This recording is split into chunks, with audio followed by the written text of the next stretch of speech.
Mag-unsa mo Dere, maglaag. ang relasyon. Uyab. Pila na kabulan? Tuig ang relasyon? 5 months. Tudtod na. Char. Apil char-char. Asa na yung gagikan ng relasyon? Sa secure. Kamo taga Sikihor o ga-visit? Taga Sikihor. Bakasyonistan. Ni bakasyon ka dito. Di nakita nga niya. Ni anong siya dire? Char, gumugna ako. Nga nang nakadire? Tungod niya? Dili. Hari ko gas kayo lang. Dere, tungod niya. Ay, dali mo kung sa taga Sikihor. Taga Bohol ko. Pero for now, kamunduan na mo dire. Ni, ani rapod ko. Mula ako gma. Ikaw, Dili, gas kayo lang. LDR din eh. Rare ra kayo magkita. Mm. So, take ra advantage ang time kung naang usag-usa. Oo, og di po ko busy kay graduating. Nganong napili ang usag-usa? Nice spark.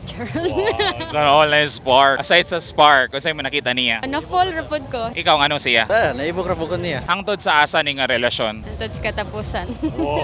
Hopefully, dili pud sa tapos mahuman ning relasyon, no? Hantod sa hantod, ragyod, dili tapos. Mensahe na lang sa usag-usap. Sabtak ko, o niya. Gugma ako, og unsa ko. Tubag. Akong sabto na yung pakamal dito. Ako na antoson, nantod sa antod. Kana mo'y tarong laki, di ba? Kana mo'y tarong nga uyab. Nagsinabtan na ragyod sa usag-usap. Kung unsa man atong batasan. Then kung unsay ato i-adjust po nato ginagmay ha. Para fair ba, di ba? Basta kamura po yung magsinabot do para magpadayon Padayon mo pagsuroy.